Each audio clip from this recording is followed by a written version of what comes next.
What up, Long Beach? Welcome back to your home for everything local sports. It's JJ. And Mike, and this high school football video is brought to you by Naples Rib Company. Party time, excellent. It is homecoming at Compton College for Compton.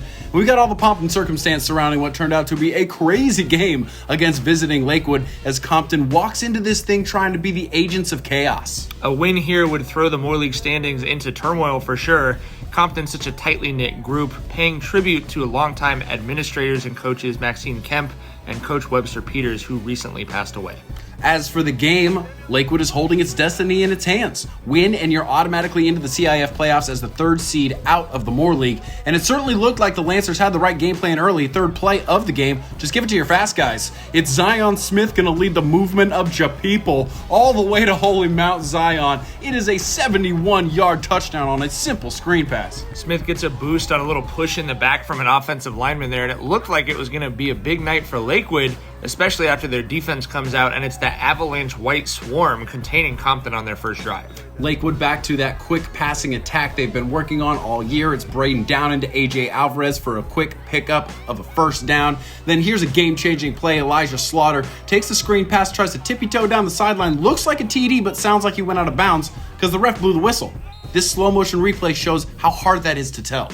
A white shoe on a white line. I don't know, JJ. Later in the drive, Lakewood faces fourth down and has his eyes on the end zone. He's got a guy, but he's wearing a pink jersey, Jeremiah Miller, with a huge interception for Compton.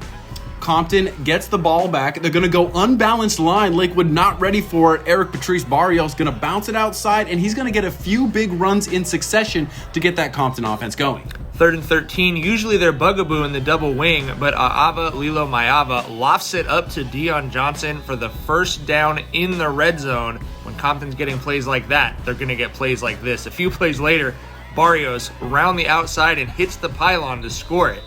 He's going to hit his celly right back at Lakewood, and it was that energy from Compton that just never went anywhere tonight. They were certainly enjoying the atmosphere as the Compton alumni, absolutely loving the DJ. Got them dancing to the hip-hop from back in the day, Mike. On that next Lakewood possession, a huge momentum boost for Compton because the ball is going to get punched loose, and guess who scoops it up? It's DJ Magnet, Dion Johnson getting the ball again. No surprise, then Barrios again.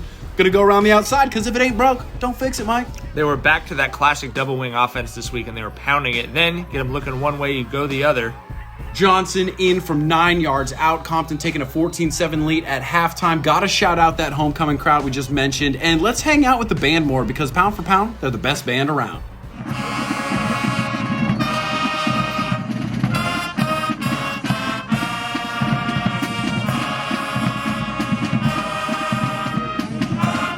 Momentum still wearing pink in the second half as Ghost ghosts them on this simple QB sneak. When you're getting that play, you know it's going well. Then Dion bleeping Johnson just doing his thing. This was 4th down and long, and he's going to go to the end zone, but it's going to be brought back by holding, and that's going to set up 4th and 16. This is not an offense built to overcome 4th and 16, and yet, usually the thing that undoes them did not undo them. They go back in the double wing.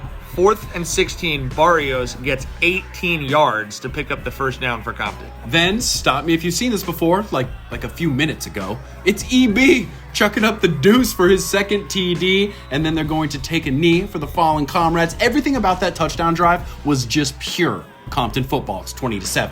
Everything humming for the Tar Babes today, and then on the ensuing Lakewood drive, it was like a flip got switched, and Compton was just living in the Lakewood backfield, forcing bad throws, broken plays, intentional groundings. Great work from their defense. Now just watch Dion Johnson. I got nothing witty to say here.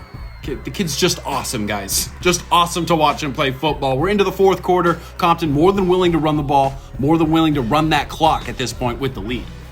And it was the right plan to try and win it because they get the field position on the advantage, and then Lakewood was just off offensively. Kingston Moa coming in untouched to touch up down, and ball is loose, and you know how magnets work.